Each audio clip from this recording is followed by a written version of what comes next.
really. Big surprise, although of course he was the World Junior Champion at the age of 17 5 years ago. Farah's penultimate 200 metres I've got in 26.3, and then the last 200 metres was 27 seconds. So what did Jeilan run? He must have run close to 52 for that last lap. Well, 50, depending how far he was behind the bell, I can't quite remember, but 53 seconds certainly. Tremendous last run. Unreal. No one would have thought it. I honestly thought when Mo Farah went, it was all over. He was going to fall further and further away. But from nowhere, this man decided it wasn't. And he came back at him metre by metre by metre and then changed gear down the home straight. Mo Farah must wonder what hit him. That was one of the great last laps, wasn't it? Between two men who both wanted this title.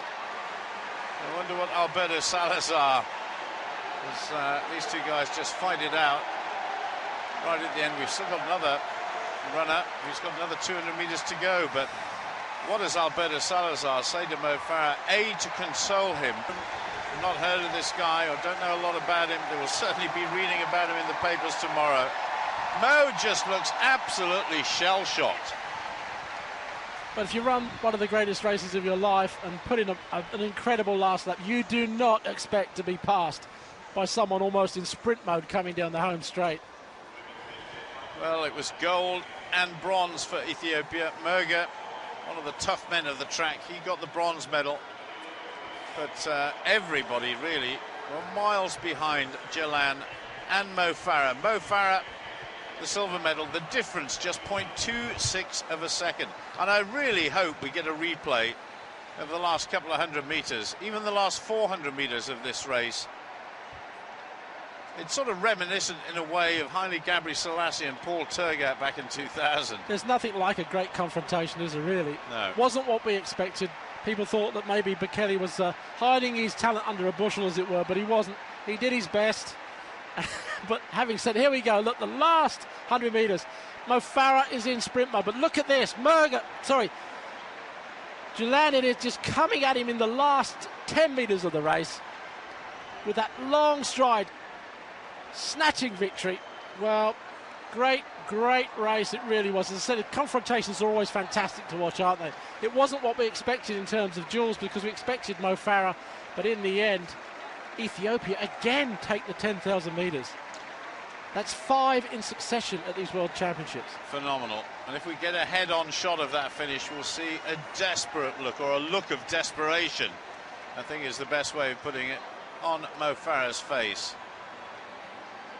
Look at that. At that moment there, he looked across. His eyes flicked across to the right, and he knew that Jeilan had got it. There's nothing in the legs. Look at that, the face of Mo Farah. After a great season, someone from nowhere comes out and beats him. I hope he doesn't feel too bad about it, you know, because last year was a good breakthrough year for him. A consolatory year in terms of what he did. Certainly made the improvement in terms of his coaching setup, having changed coaches a couple of times before that. Became double European champion at 5 and 10.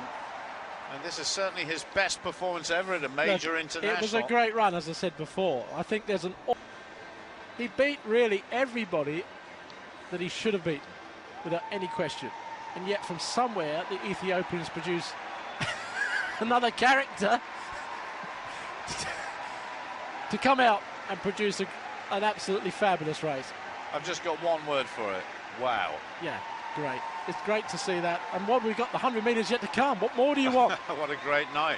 And the conclusion of the decathlon, of course, as well. Ethiopians, you never go to an athletic stadium in the world, anywhere, where an Ethiopian is running. Which is a shame, because that is a silver medal in the World Championships, nevertheless. Sorry, guys, you can't dance.